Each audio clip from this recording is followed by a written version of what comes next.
Assalamualaikum warahmatullahi wabarakatuh. Baik, sebelum kita memulai pelajaran hari ini, alangkah baiknya kita awali dengan berdoa. Berdoa mulai. Selesai. Selamat pagi anak-anak. Bagaimana kabar kalian hari ini? Alhamdulillah. Untuk hari ini, apakah ada yang tidak masuk? Ya, siapa? Oke. Semoga yang sakit cepat diberi kesembuhan dan yang sehat tetap diberi kesehatan. Baik anak-anak, hari ini kita akan mempelajari tentang alat-alat optik. Apakah kalian ada yang tahu? Apa itu alat-alat optik? Ya, benar sekali, mata. Mata itu merupakan salah satu contoh dari alat optik. Nah, di sini Ibu akan menjelaskan apa itu alat optik.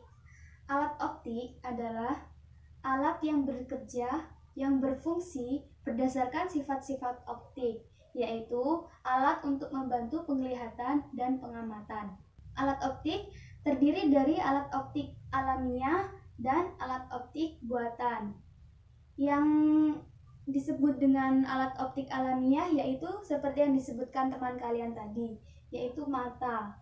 Nah, sedangkan untuk alat-alat optik buatan, contohnya yaitu ada mikroskop, ada loop, ada teleskop, dan ada kamera. Ibu akan menjelaskan satu persatu dari macam-macam alat optik tersebut. Yang pertama yaitu mata. Nah, mata di sini adalah alat optik yang paling utama, karena dengan mata kita dapat melihat. Untuk alat optik buatan seperti kamera, loop, teleskop, dan mikroskop itu merupakan alat bantu untuk melihat atau untuk pengamatan. Ibu akan menjelaskan cara kerja mata sehingga kita dapat melihat benda dengan jelas. Nah, di sini cara kerja mata yaitu cahaya yang dipantulkan oleh benda ditangkap oleh mata. Lalu cahaya tersebut akan menembus ke kornea dan diteruskan ke pupil untuk diatur intensitas cahayanya. Kemudian, cahaya diteruskan menembus lensa mata. Daya akomodasi lensa mata mengatur agar cahaya jatuh tepat di bintik kuning. Bintik kuning menerima cahaya melalui sel kerucut dan sel batang, lalu akan disampaikan ke otak. Informasi diolah oleh otak dan kita dapat mengetahui apa yang kita lihat. Nah, begitulah bagaimana mata bekerja sehingga kita dapat melihat benda dengan jelas. Alat optik yang selanjutnya ada loop atau kaca pembesar. Nah, loop atau kaca pembesar ini digunakan untuk melihat benda kecil supaya tampak lebih jelas atau lebih besar dari ukuran yang sebenarnya. Nah, bagaimana sih cara kerja kaca pembesar atau loop sehingga bisa melihat benda yang kecil agar tampak lebih jelas dan lebih besar dari ukuran yang sebenarnya?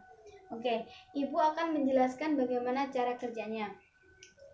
Nah, cahaya yang melewati loop membelok ke dalam untuk mengumpul di sebuah titik fokus pada kedua sisi lensa. Cahaya yang melewati loop membelok ke dalam untuk mengumpul di sebuah titik fokus pada sisi kedua lensa. Benda yang diamati diletakkan di ruang satu sehingga menghasilkan bayangan yang maya dan terbalik. Cara memakai loop ada dua, yakni mata berakomodasi maksimum dan mata tidak berakomodasi. Jadi begitu cara kerja kaca pembesar atau loop. Selanjutnya ada mikroskop. Nah, apa sih bedanya mikroskop dengan kaca pembesar? Nah, bedanya yang kaca pembesar tadi adalah untuk membantu melihat benda yang kecil agar tampak lebih jelas dan lebih besar dari ukuran sebenarnya. Sedangkan mikroskop adalah alat optik yang digunakan untuk membantu mata melihat secara jelas benda yang berukuran sangat kecil, di mana benda berukuran sangat kecil tersebut sulit untuk dilihat secara langsung menggunakan mata atau menggunakan kaca pembesar.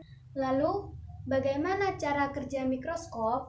Nah, Di sini, objek yang akan diamati ditempatkan pada dua lensa objektif sampai terbentuk bayangan nyata, terbalik, dan diperbesar.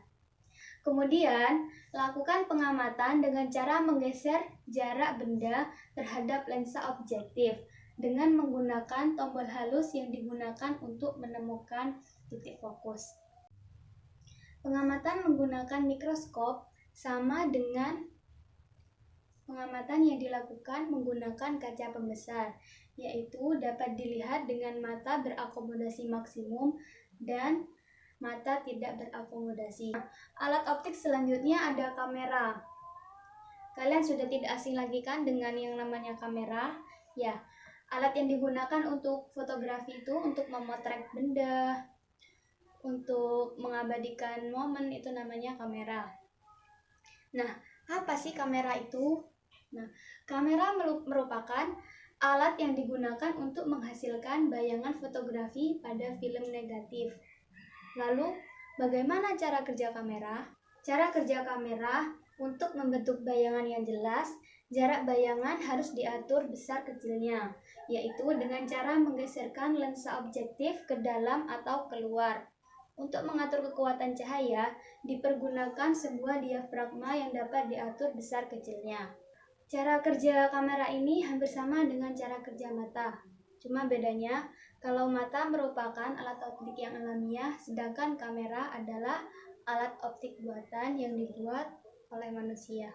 Untuk alat optik yang selanjutnya, ada teleskop atau teropong. Nah, alat ini sangat penting untuk pengamatan astronomi, karena fungsinya digunakan untuk melihat benda yang sangat jauh jaraknya. Contohnya, ketika melakukan pengamatan gerhana bulan, kita harus menggunakan teleskop agar lebih jelas untuk dilihat. Bagaimana sih cara kerja teleskop sehingga kita dengan menggunakan teleskop bisa melihat benda yang sangat jauh jaraknya? Oke, Ibu akan menjelaskan bagaimana cara kerjanya. Cara kerja teleskop yaitu mengkalibrasikan antara lensa pembidik dengan lensa okuler. Nah, kemudian mengarahkan lensa pembidik pada sasaran yang akan dibidik. Contohnya akan membidik bulan. Jadi, lensanya diarahkan pada bulan tersebut. Setelah objek terlihat, kemudian mengatur lensa okuler dengan cara mengatur panjang lensa okuler untuk mendapatkan objek yang sangat jelas. Jarak fokus lensa objektif lebih besar daripada jarak fokus lensa okuler. Nah, jadi begitu cara kerja mikroskop sehingga bisa melihat benda yang sangat jauh jaraknya. Oke anak-anak, jadi itu adalah macam-macam alat optik beserta fungsinya serta bagaimana prinsip kerjanya. Oke, Ibu rasa cukup untuk materi kita hari ini. Sebelum menutup kegiatan pembelajaran kita, Ibu akan mereview kembali materi yang tadi Ibu jelaskan. Silakan acukan tangan terlebih dahulu untuk yang bisa menjawab pertanyaan dari Ibu. Yang pertama, apa fungsi dari mikroskop? Ada yang tahu? Ya, silakan. Nah, betul sekali.